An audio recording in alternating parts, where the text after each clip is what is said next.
श्री गुरु महाराज की जय। पुरुषोत्तम मास की जय। आज पुरुषोत्तम मास का 10वां दिन है। ये भी गुरु महाराज की कृपा है। पुरुषोत्तम मास का इतना महत्व है कि हम इसका जितना भी गुणगान करें उतना ही कम है। एक रामनगर में एक मोहन नाम का व्यक्ति रहता था। उसके 4 बेटियां और 2 बेटे थे। कुछ टाइम बाद उसका काम बिल्कुल बंद हो गया कि घर का गुजारा करना भी मुश्किल हो गया।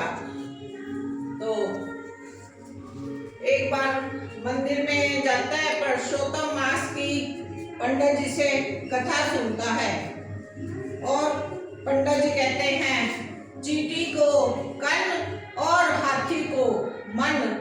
तो उसका मन में आता है कि जब पुरुषोत्तम मास आएगा, ये पुरुषोत्तम मास 3 साल के बाद आता है, इसमें दीप अर्पण करना चाहिए और वस्त्र दान करना चाहिए। जो भी समर्था हो वो आप दान करें।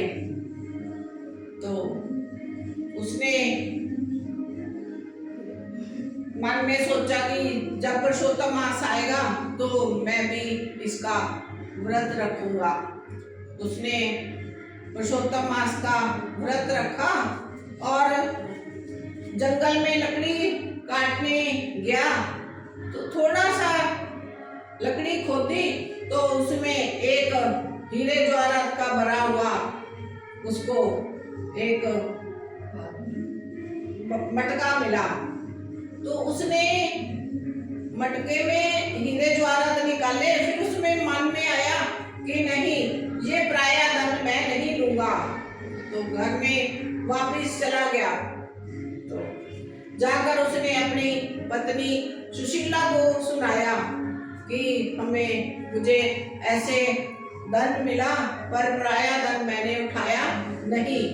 तो पत्नी कहने लगी भगवान ने हमें देना होगा तो छप्पड़ फाड़ के देगा। तो साथ वाला पड़ोसी सुन रहा था।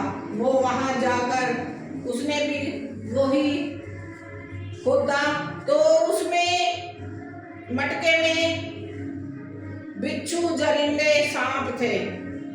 तो उसने सोचा कि ये मैं पड़ोसी के घर में जाकर फेंक दूंगा। उसने सब बोरी में भरे और जाकर उसकी छत में नीचे उड़ेल दिए। जब उसने नीचे उड़ेले तो सब वो फिर से हीरे जवाहरात बन गए। उसकी पत्नी ने मन में सोचा था पुरुषोत्तम मास देगा तो हमें छप्पड़ फाड़ के देगा। बोलिए पुरुषोत्तम मास की जय। बोलिए पुरुषोत्तम मास की जय। आप धैर्य रखें और भगवान का पूजन करें, दीप अर्पण करें और व्रत करें। आज गुरु महाराज की कृपा से 3 साल बाद पद्मावती एकादशी है। तो एकादशी का व्रत रखें और नियमों का पालन करें। बोलिए बांके बिहारी लाल की जय।